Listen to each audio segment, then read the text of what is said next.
Boa noite. Boa noite, Rosina. Boa noite a todas e todos. É um grande prazer compartilhar esse momento com vocês. Eu tenho muita alegria de ter essa oportunidade aqui. Eu acho que vai ser um momento de troca, um momento também de inspiração e esperança, né? Porque a semana começou com, pelo menos para nós aqui da Bahia, com notícias muito tristes, né? Além dessa barbaridade que aconteceu com um jovem africano no Rio de Janeiro. Aqui na Bahia a gente também perdeu uma grande liderança do movimento negro, a Alaide do Feijão, uma grande inspiração para todas nós mulheres baianas. E nós começamos a semana muito triste, então ter um momento como esse de diálogo é um momento também de esperançar os nossos corações, reoxigenar as nossas energias para a gente persistir na luta política, persistir assegurando que os nossos desafios eles serão superados com o fortalecimento do Partido Comunista do Brasil, né? Que vai completar 100 anos no dia 25 de março. Quero saudar a todas as mulheres presentes e destacar aqui o meu prazer de ter recebido o convite pela Rosina, pela Mariana Venturini, essa camarada amiga, que eu tive a oportunidade, inclusive, de conhecer Cuba ao lado dela, no Encontro Nacional de Jovens Feministas, a Júlia Roland, a Márcia Campos, a nossa secretária adjunta, a Karina Sampaio, que eu tive a oportunidade de conhecer em São Paulo, naquela live, e a Cleide Almeida também. Um prazer estar aqui com todas vocês. Eu vou começar a compartilhar a tela, apresentando aqui os slides. Deixa eu ver se vocês conseguem visualizar bem? Conseguem? Sim. Ok, né? Então, o tema da nossa aula hoje é o enfrentamento ao racismo e a toda forma de discriminação, né? O curso modulado Fórum Estadual sobre a emancipação das mulheres do PCdoB de São Paulo. É muito importante que nós tenhamos esse espaço de diálogo e de busca também de conhecimento, né? O Fórum Nacional, do qual eu integro e faço parte, e quero valorizar muito essa iniciativa do Fórum Estadual de São Paulo, como eu fui apresentada. Eu sou a Daniele Costa, gosto muito de ser chamada por Dani, sou licenciada em Ciências Sociais com ênfase em Ciência Política e também estou enquanto pesquisadora do Programa de Pós-Graduação de Ciência Política da UFBA. Integro o Fórum Nacional de Emancipação da Mulher do Comitê Central e também integro aqui o Comitê Estadual da Bahia. Eu começo essa apresentação com esse Twitter do Silvio Almeida, um Twitter de hoje, que ele diz o seguinte: por isso alguns insistem em reduzir a definição de racismo à intencionalidade, amputando a dimensão política do conceito. Nesses casos, a solução sempre é individual e nenhuma mudança institucional mais profunda é exigida. Então, é possível ser um antirracista inofensivo. Essa reflexão que o Silvio Almeida fez hoje é diante do caso que aconteceu no Rio de Janeiro, mas que são casos que, infelizmente, acontecem no cotidiano do nosso país. Diversos jovens negros são assassinados, são mortos, tanto pelo aparato institucional do Estado, pela repressão da polícia militar, quanto pelo cotidiano do racismo que estrutura as relações sociais da nossa sociedade. Por isso que ele aqui demarca uma posição de que o racismo ele não pode estar no âmbito da intencionalidade, ou seja, do indivíduo, da individuação do racismo, ou seja, você escolhe ser racista. O racismo ele tem uma dimensão política, ele tem uma dimensão econômica, ele tem uma dimensão social. O racismo ele faz parte de um projeto político ideológico do capitalismo. E por isso que a solução não deve ser individual. A solução dentro de uma sociedade que busca políticas públicas que reduzam as desigualdades de gênero e de raça, elas precisam ser políticas públicas antirracistas, políticas de ações afirmativas, políticas que venham combater os legados que a escravização de pessoas africanas e negras ocorreu aqui no Brasil. Então, nós, infelizmente, só tivemos um breve intervalo em relação a isso, que foi com o governo de Lula, né, que abre iniciativas de ações afirmativas no Brasil. Então, a busca pelo um entendimento de que o racismo ele não pode ser compreendido pela individuação, não há soluções individuais. E não há apenas, não devemos apenas categorizar o nosso protesto como protesto que emerge diante do assassinato de um jovem, mas do assassinato de milhares de jovens que são assassinados pelo racismo dessa sociedade. Então, por isso que o debate ele é demarcado a partir de uma lógica de que ele estrutura as relações sociais, ele estrutura as relações socioeconômicas, e por isso que nós precisamos ter políticas de Estado no combate ao racismo. Então, essa frase de Silvio Almeida, que estrutura todo o pensamento dele, e eu indicaria aqui para vocês, logo de início, o livro dele, O que é Racismo Estrutural, né, do Silvio Almeida, que ele aborda com muita profundidade essa reflexão que hoje ele colocou em seu Twitter.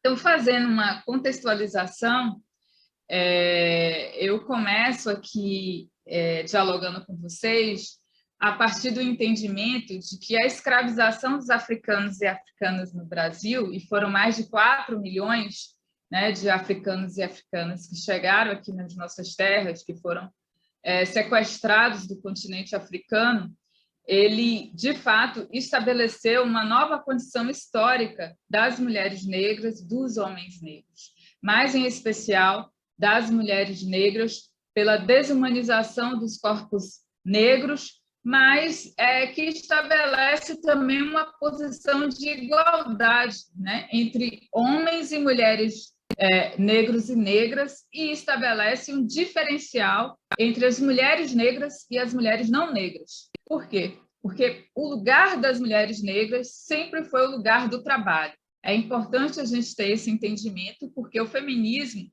brasileiro, o feminismo liberal, ele sempre foi bem criticado, né? Ele sempre recebeu diversas críticas do feminismo negro, porque a perspectiva de um feminismo de inclusão, por exemplo, das mulheres no mercado de trabalho, elas visualizavam especialmente as mulheres brancas, as mulheres de classe média, e não visualizavam que as mulheres negras elas sempre tiveram o lugar do trabalho enquanto seu lugar. Então, a escravização ela cria essa condição às mulheres negras de igualdade com os homens negros, enquanto força de trabalho, enquanto força que movem as relações de trabalho. Então, o escravismo ele determinou esse diferencial na qualidade existencial das mulheres negras também nesse imaginário social, né? Não à toa que, quando chegaram aqui os médicos e as médicas cubanas, existiam aqueles bolsonaristas que diziam que uma mulher negra cubana não tinha cara de uma médica, né? Muito por conta desse imaginário social que posiciona a mulher negra sempre numa condição de subalternização das relações sociais. Então, esse processo de desumanização dos corpos negros femininos, ele se fortalece nessa relação de força de trabalho precarizada, né?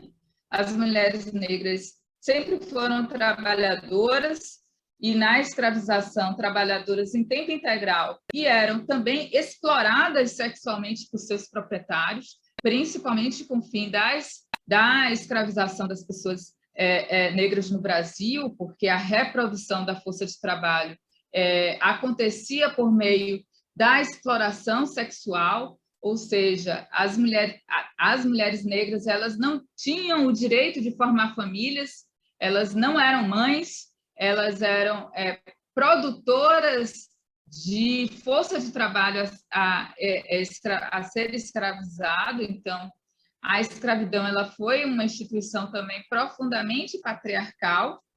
Ela não foi apenas uma relação de trabalho, né? Ela se apoiava nesse princípio dual da autoridade do homem branco e a sua propriedade. Então, a escravidão ela se constitui também enquanto uma instituição patriarcal, né? Ao controle também da sexualidade das mulheres brancas, não apenas das mulheres negras. Se as mulheres negras elas eram reprodutoras de novos escravizados, as mulheres brancas, o controle da virgindade, da castidade, era intimamente entrelaçado a essa manutenção das relações da propriedade privada. Então, elas produziam, digamos assim, herdeiros, né? Então, a fertilidade das mulheres negras estava sempre atrelada à continuidade da escravidão. E por isso que o feminismo negro, ele denuncia o estupro colonial, e ele denuncia esse estupro colonial enquanto a origem da miscigenação no Brasil, né? Nosso país, a falsa ideia da democracia racial, né?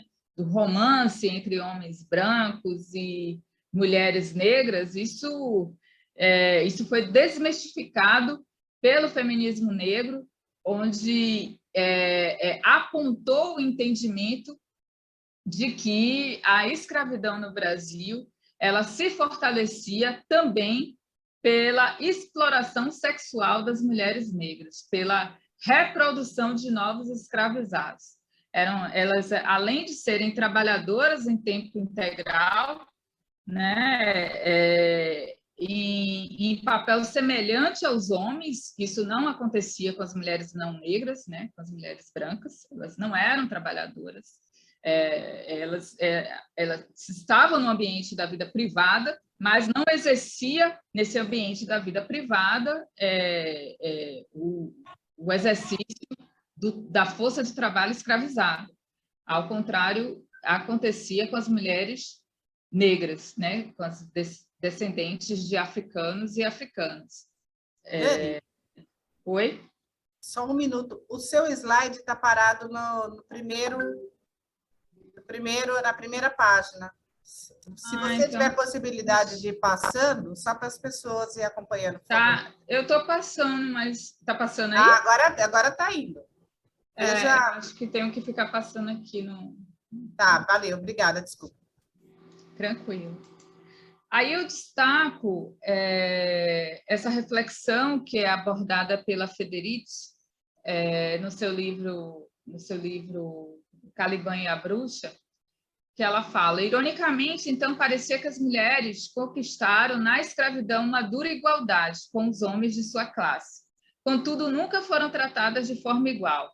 Dava-se menos comida às mulheres, diferentemente dos homens, elas eram mais vulneráveis aos ataques sexuais de seus senhores e eram infligidos castigos mais cruéis, já que, além da agonia física, tinham que suportar a humilhação sexual que sempre lhes acompanhava, além dos danos aos fetos que traziam dentro de si quando estavam grávidas. Até porque essas mulheres elas eram castigadas mesmo estando grávidas, então, e eram trabalhadoras também. Outra reflexão também que eu destaco, que é da Angela Davis. Vale repetir que as mulheres negras eram iguais aos seus companheiros na opressão que sofriam. eram socialmente iguais a eles no interior da comunidade escrava e resistiam à escravidão com o mesmo ardor que eles. Essa era uma das grandes ironias do sistema escravagista. Por meio da submissão das mulheres à exploração mais cruel possível, a exploração esta que não fazia distinção de sexo, criavam-se as bases às quais as mulheres negras não apenas afirmavam sua condição de igualdade em suas relações sociais, como também expressavam essa igualdade nos atos de resistência. Mais uma vez é importante que os castigos infligidos a elas ultrapassavam a intensidade àqueles impostos aos homens, uma vez que não eram apenas açoitadas e mutiladas, mas também estupradas. Então, são dois pensamentos, né, da Silvia Federici e da Angela Davis, que constatam a condição das mulheres negras na escravidão, né, no processo de escravização dos africanos e africanas nos Estados Unidos, mas que aqui no Brasil também não é diferente. A Beatriz Nascimento vai falar sobre isso, a Lélia Gonzalez vai falar sobre isso, e a Sueli Carneiro também vai ter esse entendimento do quanto o processo de escravização de pessoas negras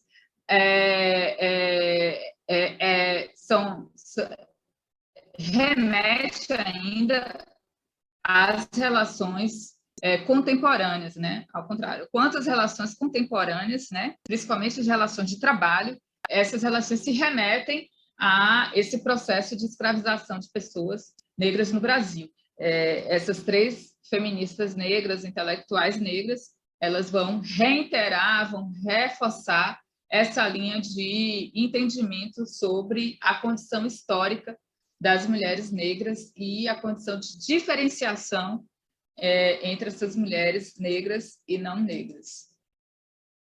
E por isso que o feminismo negro, boa parte dele, inaugura esse pensamento do entrelaçamento entre gênero, raça e classe, que nós comunistas também, junto com a elaboração de Loreta Valadares, a nossa camarada Loreta, deixou contribuições em relação a esse entendimento sobre os sistemas de opressões, de que no Brasil, em países que vivenciaram experiências de escravização, não dá para não ter esse entendimento de que essas categorias elas são entrelaçadas. A escravidão ela impõe esse entrelaçamento de gênero, raça e classe. Quando acontece a abolição no Brasil, não acontece um processo, por exemplo, de reintegração dessas pessoas em relações de trabalho, onde se reconhecesse enquanto classe trabalhadora com garantia de direitos. Não houve nenhum tipo de reparação ao processo de escravização das pessoas negras, né? Nós não fomos, nós não herdamos nem sequer as terras que nós aqui dedicamos, enfim, fomos força de trabalho nessas terras. Então, não houve nenhum tipo de integração das pessoas libertas pelo processo, pela abolição no Brasil. Por isso que a própria Angela Davis vai defender a ideia de que nós estamos ainda numa luta pela abolição, né? Numa luta abolicionista, né? Um feminismo abolicionista. Porque esse entendimento de que há uma abolição incompleta, né? Que é o caso especialmente do Brasil, onde não existiu nenhuma política reparatória, nenhuma política de integração à população liberta. Então, esse entrelaçamento de gênero, raça e classe é que faz com que nós tenhamos entendimento sobre o sistema de opressões, né? Pelos modos diferenciais da exploração, da dominação e também da resistência dessa classe explorada nesses sistemas capitalistas, né? Nós não somos definitivamente iguais na exploração, né? Nós não somos iguais. Quando você analisa a base da pirâmide social, você identifica a condição da mulher negra na base dessa pirâmide social. As mulheres negras são as que recebem menos salários do que os homens negros, que recebem menos salários do que as mulheres brancas, que recebem menos salários do que proporcionalmente do que os homens brancos. Então, essa é a condição que nós temos de entendimento dessa complexidade que é promovida e que retroalimenta o sistema capitalista em países de experiência escravocratas. Então, por isso que há esse rompimento, né, de entendimento de que existem duas espécies homogeneamente bem definidas, ou seja, é o homem e a mulher, esse entendimento de que existe uma complexidade em explorar essas duas espécies, que hoje, enfim, nós temos avançado muito no entendimento de uma sociedade também não binária, né? Deixa eu ver. Então, confio dos regimes escravistas não desapareceram nas sociedades contemporâneas. Os padrões mentais e institucionais escravocratas, ou seja, racistas e violentos, nós convivemos no nosso cotidiano, essa mentalidade racista, seja num momento onde uma pessoa, num programa de reality show, acaba fazendo uma brincadeira, né, do qual ela imita um macaco para identificar uma mulher negra, seja num ataque violento de um trabalhador que reivindica o seu salário e é assassinada a pauladas por reivindicar o seu salário, né? Então, essa mentalidade dos regimes escravocratas de subalternização da população negra, ela está entranhada na nossa sociedade, né? O olhar sobre o processo histórico nos ajuda a referir sobre esse contexto social das mulheres negras na atualidade, né? Nós somos sempre as vanguardistas, as primeiras mulheres que entraram na universidade em suas famílias, a primeira mulher negra que é eleita à Assembleia Legislativa na Bahia, no caso da Olívia Santana, as primeiras mulheres negras enfim, foram médicas, são médicas ou engenheiras.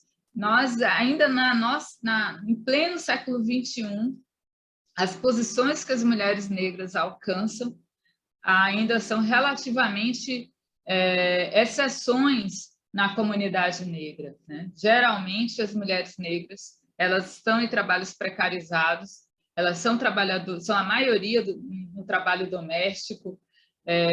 Todos os indicadores sociais que eu vou apresentar no fim dessa apresentação aponta para uma realidade social que é fruto desse processo de escravização de pessoas negras e de uma abolição não completa. Não houve políticas públicas que pudessem inserir a população recém-liberta no projeto nacional do pós-abolição.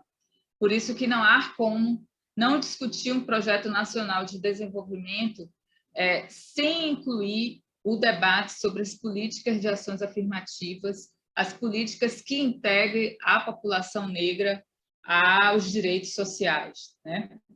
Por isso que grande parte do movimento negro acaba criticando, em certa medida, os partidos de esquerda, quando dizem que nós estamos vivenciando um estado de exceção, né? Um estado onde a democracia é ameaçada. Porque, na verdade, nas grandes periferias do Brasil, existe uma ausência do Estado, existe uma ausência da garantia de direitos sociais, direitos econômicos dessa população negra que sempre convive com o cotidiano de violências e de limitações desses direitos nas grandes periferias. Então, para nós que militamos em partidos políticos, que militamos no campo da esquerda, precisamos entender isso com centralidade para que nós tenhamos capacidade de diálogo com o que há de avançado, que pode existir, de avançado de consciência crítica no movimento negro, entre as lideranças que fazem parte de organizações nas periferias das nossas cidades.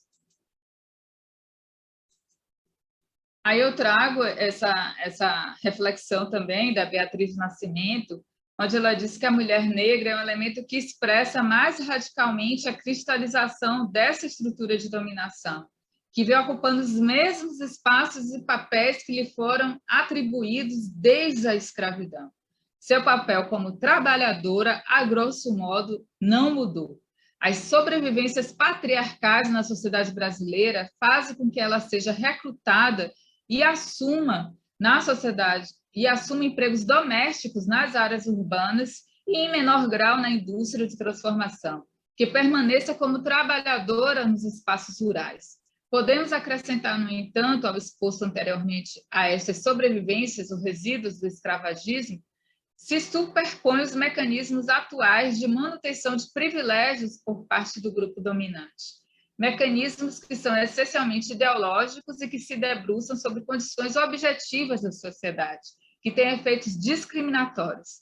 Se a mulher negra hoje permanece ocupando empregos similares aos que ocupava na sociedade colonial, é tanto devido ao fato de ser mulher negra por seus antepassados terem sido escravos ou escravizados para contemporaneizar, porque a condição ela foi imposta, né? A esse entendimento que a Grada Quilomba define muito bem. Nós não somos escravos, nós fomos escravizados, escravizadas. Foi uma condição imposta aos africanos e africanas que foram sequestrados do seu continente. Então, por isso que o termo, a terminologia correta, se Beatriz fosse viva, fizesse uma releitura de seus escritos, ela provavelmente utilizaria escravizados e escravizadas. Aí também eu vou, seguindo aqui a compreensão da Angela Davis, sobre as discriminações de raça e gênero, que produzem efeitos indicados, ainda que diversos, promovendo experiências distintas na condição de classe e, no caso, na vivência da pobreza, a influenciar seus preditores e, consequentemente, suas estratégias de superação. Nesse sentido, são as mulheres negras que vivenciam essas duas experiências, a experiência de ser mulher e ser oprimida por ser mulher, e ser negra e ser oprimida pelo racismo dessa sociedade. Então, nós, mulheres negras, nós vivenciamos essas duas experiências de uma sociedade racista, uma sociedade patriarcal, uma sociedade sexista, uma sociedade capitalista que se retroalimenta disso para constituir uma força de trabalho precarizada, né? Aquelas que sempre são identificadas como ocupantes permanentes da base da hierarquia social. A distribuição de recursos é profundamente marcada pela condição de raça e de gênero. E aí eu vou para esse contexto aí das mulheres negras no Brasil atual, né? A primeira vítima da pandemia da Covid foi uma mulher negra, empregada doméstica, trabalhadora doméstica de meia-idade, sempre de lembrar, né, a trabalhadora que perdeu seu filho em Recife, de uma forma também cruel, né? O menino foi atrás da mãe porque a empregadora não teve paciência com uma criança, né? E acabou perdendo seu filho. Segundo o IBGE, a diferença entre a taxa de desemprego entre brancos e pretos atingiu o pior nível desde 2012, nesse período da pandemia, enquanto o índice para pretos está em 17,8%, para pardos 15,9%, a taxa para brancos fica em 10,4%. Então, essa é a diferença da taxa de desemprego entre brancos e pretos. As mulheres negras com ocupação e serviços domésticos em geral têm 111,9% mais probabilidade de morrer de Covid-19 do que um homem branco, né?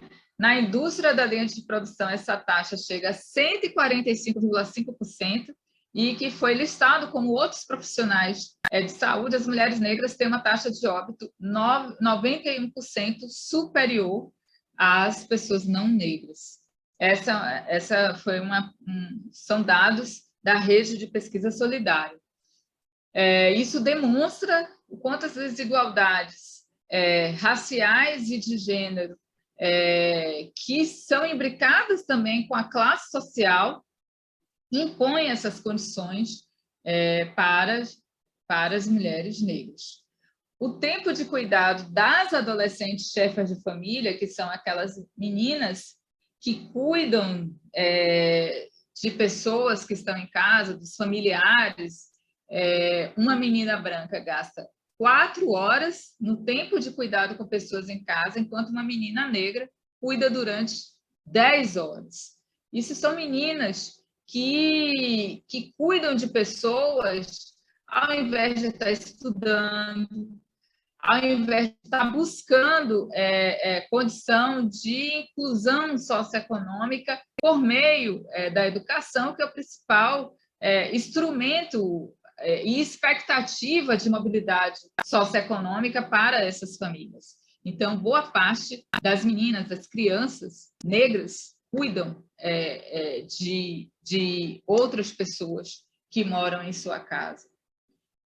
Na pandemia Covid, as mulheres negras com ou sem filhos e as mulheres brancas com filhos, principalmente até 12 anos, foram os grupos cuja produtividade acadêmica sofreu maior impacto.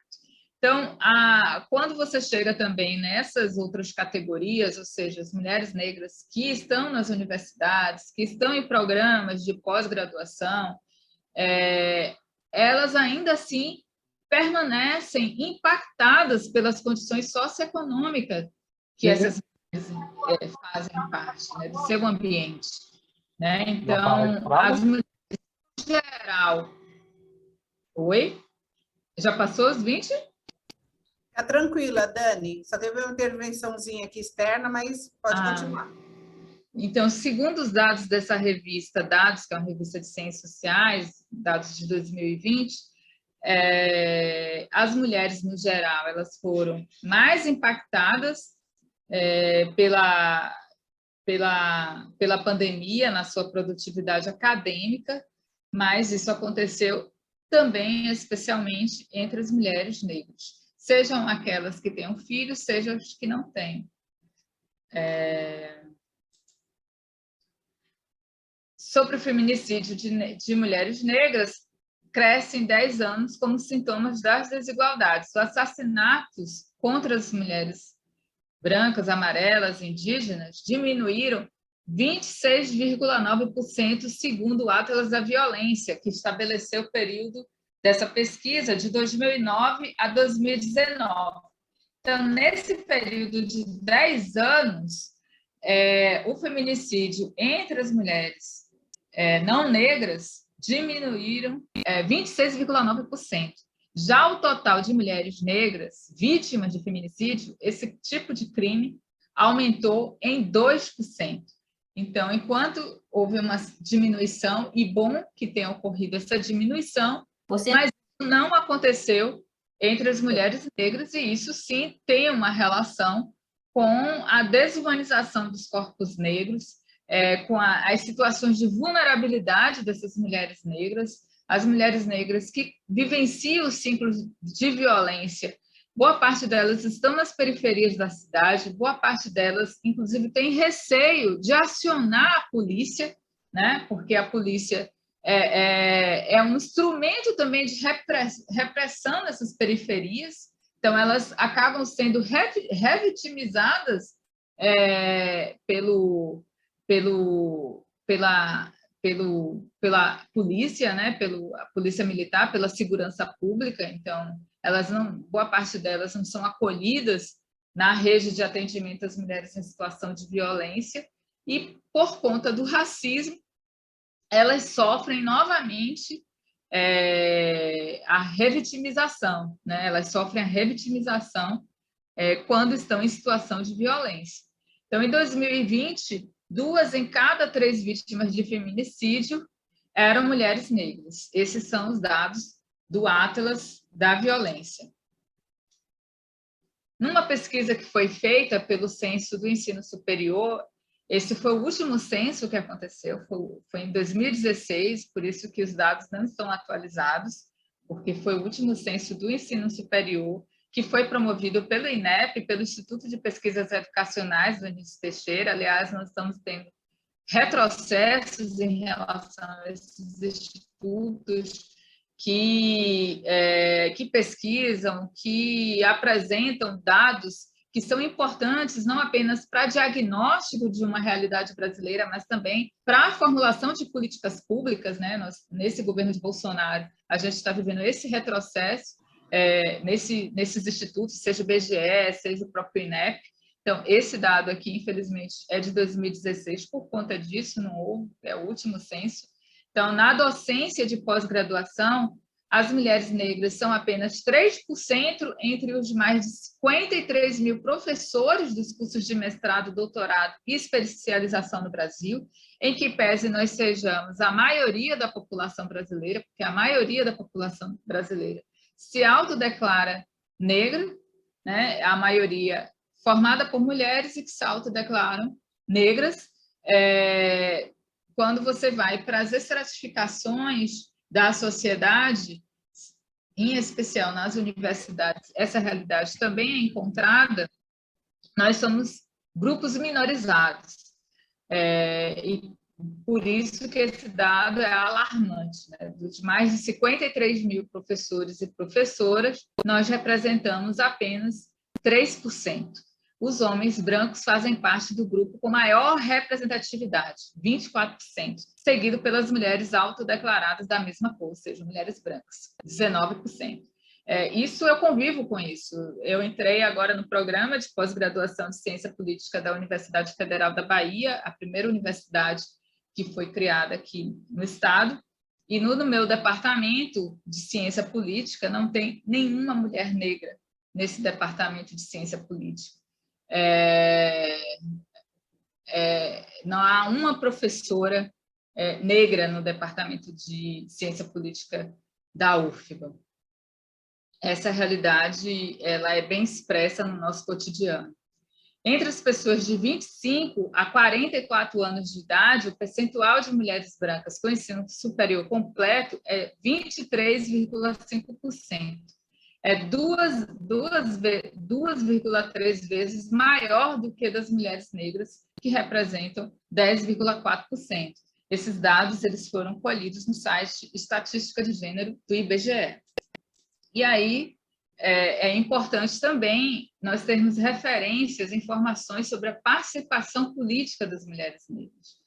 O perfil do atual legislativo da Câmara Federal, apenas 13 deputadas se autodeclararam negras. E por isso, aí eu faço essa relação também da importância do Supremo Tribunal, do STF, ter garantido o uso proporcional do fundo eleitoral para candidaturas negras, além de garantir o uso proporcional do ponto de vista da relação de gênero, também do ponto de vista da relação racial, porque as mulheres negras elas têm mais dificuldades, homens e mulheres negros, em ter condições de competitividade eleitoral dentro de um sistema político eleitoral altamente financiarizado, né? É só a gente analisar o nosso Congresso Nacional, quando você vê que dos mais de 500 parlamentares lá, a origem deles é uma origem ligada ao setor empresarial, à bancada que é conhecida, né, como a bancada BBB, a bancada da bala, do boi, porque dos grandes latifundiários, e da Bíblia, que aí é a bancada evangélica. Então, na Câmara Federal atual, apenas 13 deputadas se autodeclararam negras, e que pese nós sejamos também a maioria do eleitorado. No Senado, nenhuma mulher autodeclarada preta.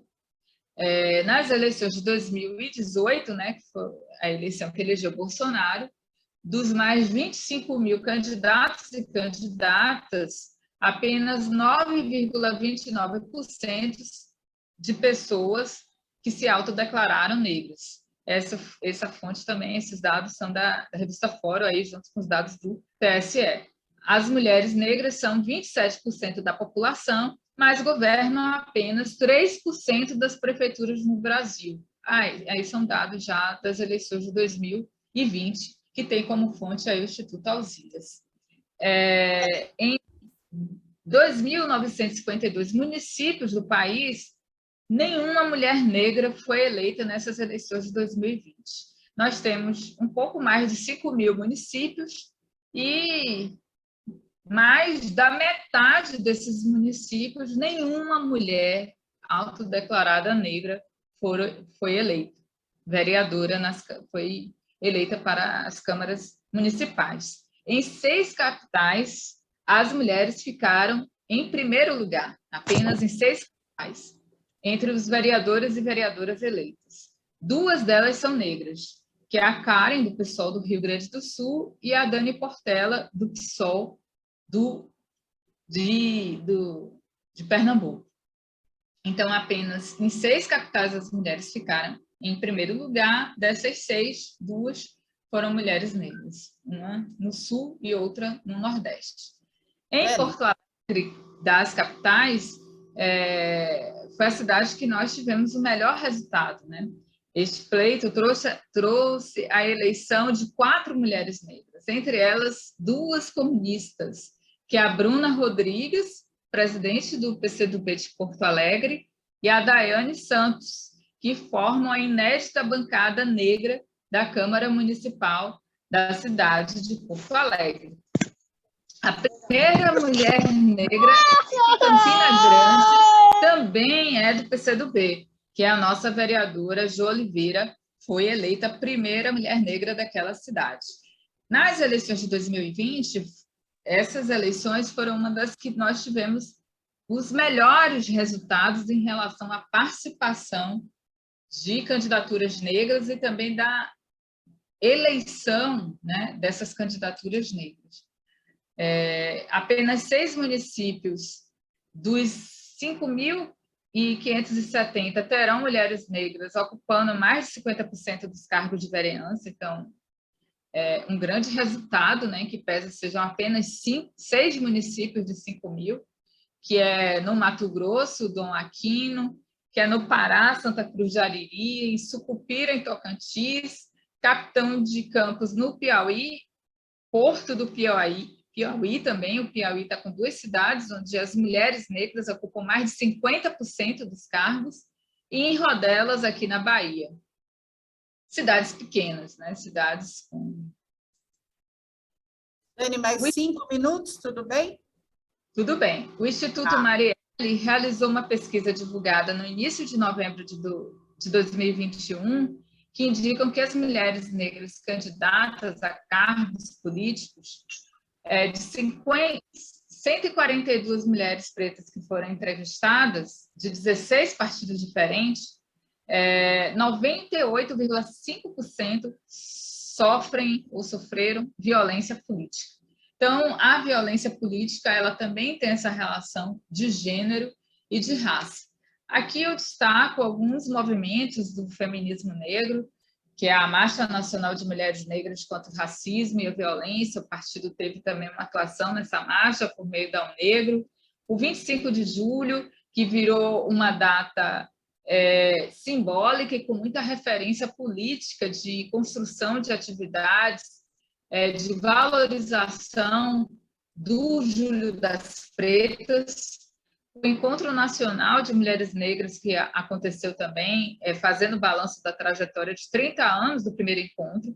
Há um ativismo muito forte nas redes sociais, eu indico para vocês, inclusive, enquanto busca de mais informações sobre a agenda, sobre a pauta e sobre os novos desafios que surgem para o feminismo negro, que é Blogueiras Negras, Guelé 10, o Instituto Marielle Franco, que tem publicações bastante interessantes, entre elas uma publicação mais recente, que é sobre a violência política de gênero e raça, o Instituto Alziras, que também tem uma publicação sobre o perfil das prefeitas eleitas em 2020, Mulheres Negras Decidem, que apresenta uma plataforma também política e eleitoral, a Marcha do Empoderamento Crespo, que não é só um movimento estético, né? A estética negra também passa por um debate de enfrentamento ao racismo, porque se construir enquanto mulher negra no Brasil é vencer toda uma condição de estereótipo que é construído e de subalternização que é construído da estética e da identidade negra, né? Ter um cabelo black não é só uma questão de identidade visual, né? É vencer o racismo no seu cotidiano. Eu passo por isso quase todos os dias, quando pego o elevador aqui do prédio que eu moro e um senhor vira para mim e diz: por que você não passa um pente quente aí no seu cabelo para alisar esse cabelo, porque você não penteia o seu cabelo? Então, assumir o seu cabelo crespo, assumir a sua estética negra, ainda nos tempos atuais desse Brasil que nós estamos vivenciando, é combater o racismo diário. Então, a Marcha do Empoderamento Crespo surge como um movimento também de identidade, de identificação, de reconhecimento de uma estética negra para o enfrentamento ao racismo, desse padrão eurocêntrico que foi construído na nossa sociedade. O coletivo de GEGE, que é um coletivo também de mulheres que atuam nas universidades, que produzem ciência, que tem publicações de livros, debates também sobre uma epistemologia negra. Então, eu indicaria para vocês aí para buscar mais informações sobre a agenda, a pauta e temas que tratam sobre a condição das mulheres negras. E aí eu concluo com essa frase que ficou muito popular, né, da Angela Davis, quando ela esteve aqui no Brasil, que ela falou isso no encerramento do seu discurso, de quando a mulher negra se movimenta, toda a estrutura da sociedade se movimenta com ela, porque tudo é desestabilizado a partir da base da pirâmide social, onde se encontram as mulheres negras. Muda-se a base do capitalismo. Então, a nossa luta é uma luta antirracista, é uma luta feminista e uma luta anticapitalista, norteada pelo marxismo enquanto base científica, mas também como base teórica e política, uma ferramenta muito importante para nós comunistas que defendemos como resposta ao capitalismo uma sociedade socialista. Eu peço desculpas por fazer uma apresentação assim, um pouco até fora da minha expectativa, mas essa semana foi uma semana bastante dolorosa aqui para todas nós, mas estar aqui junto com vocês reforça a ideia de que a esperança sempre tem que ser a nossa vontade de seguir em frente, né? Seguir com esperança, com unidade, seguir com afeto. O afeto revolucionário, ele nos ajuda a superar esse momento tão difícil com o governo Bolsonaro, com tantas perdas diante da Covid. Então é isso, eu deixo um grande abraço aí para todas vocês, todos, e estou aqui à disposição para permanecer no diálogo. Obrigada, Rosina, obrigada, Cleide, devolvo a palavra para vocês. Dani? Eu quero muito agradecer a todas as contribuições dos camaradas. Acho que é uma oportunidade da gente seguir o debate, seguir o tema. Não encerraremos por aqui, né? A luta persiste e continuará. Como diz a Angela Davis, a interseccionalidade ela não pode ser somente uma ferramenta de interpretação, mas tem que ser uma ferramenta também de lutas políticas. Então, a gente tem que buscar pela interseccionalidade da luta antirracista em todas as organizações e movimentos sociais que nós fazemos parte, ou seja, a CTB precisa ter uma agenda da classe trabalhadora que agregue à luta antirracista, porque somos nós da classe trabalhadora que somos mais atacados em relação aos direitos, trabalhistas, em relação à precarização. O jovem congolês que foi assassinado, ele estava lutando pelo reconhecimento da jornada de trabalho dele. Então, tem que ser uma agenda da CTB e das centrais sindicais, exigir, em memória desse jovem trabalhador, a justiça, né?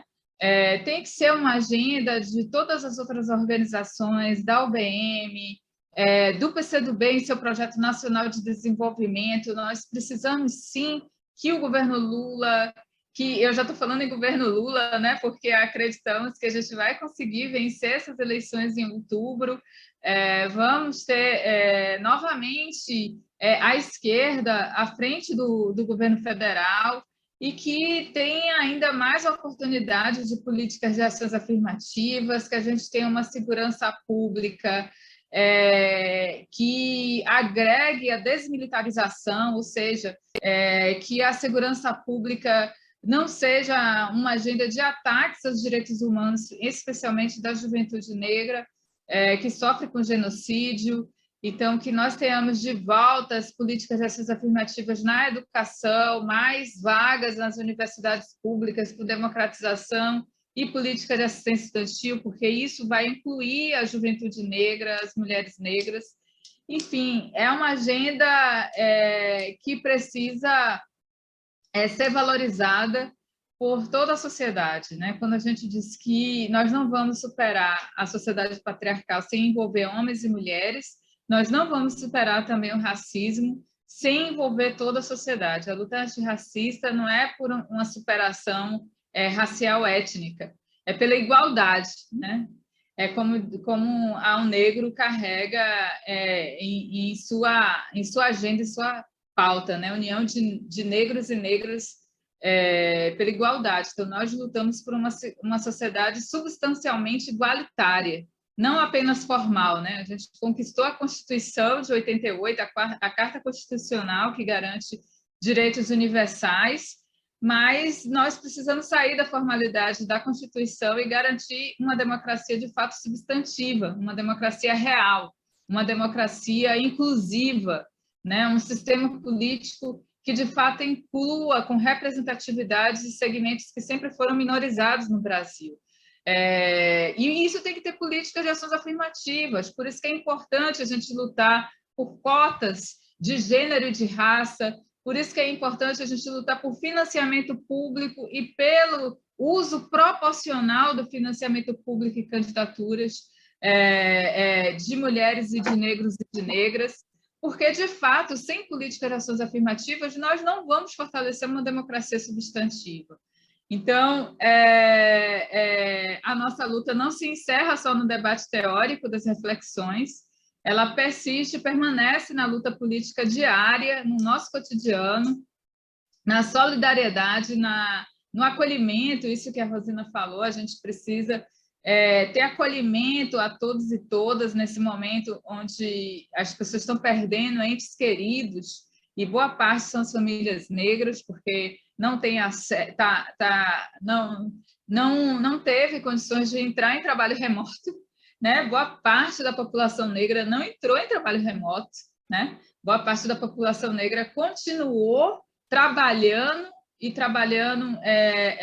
condições precárias de alimentação, e por isso que foi o segmento mais afetado pela Covid. Então, nós precisamos, de fato, dialogar mais com a população, se envolver mais nas causas, entendeu? Sentir a dor de quem está do lado como a nossa dor, né? Aquela família que perdeu o seu filho, a solidariedade tem que ser com muita luta política, com muito envolvimento de todas e todos nós, porque se não for com luta política, a gente vai acabar adoecendo, né? Vai acabar entristecendo. E eu acho que fazer parte de um partido político de esquerda como o PCdoB é que nos anima, né? Quando a gente discute, cria campanhas, cria agenda, cria uma pauta política, elege pessoas que são as nossas inspirações, como é o caso de Leci, como é o caso de Orlando, de Jandira, enfim, de tantas tantas outras mulheres que foram eleitas, a Bruna Rodrigues lá, do PCdoB de Porto Alegre, enfim, nós precisamos ampliar essa bancada de comunistas nas eleições de 2022 desse ano, e vamos eleger mais mulheres, vamos eleger negros e negras, indígenas, todos os segmentos que historicamente foram oprimidos, né? Vamos dar voz, não, vamos visibilizar as vozes. Essa é a nossa missão. Então, deixar um caloroso abraço e espero encontrá-los, inclusive aqui na Bahia, em Salvador, ou no evento de celebração do PCdoB, né, no Rio de Janeiro, esses 100 anos, o nosso centenário. Que venham mais 100. Forte abraço, gente.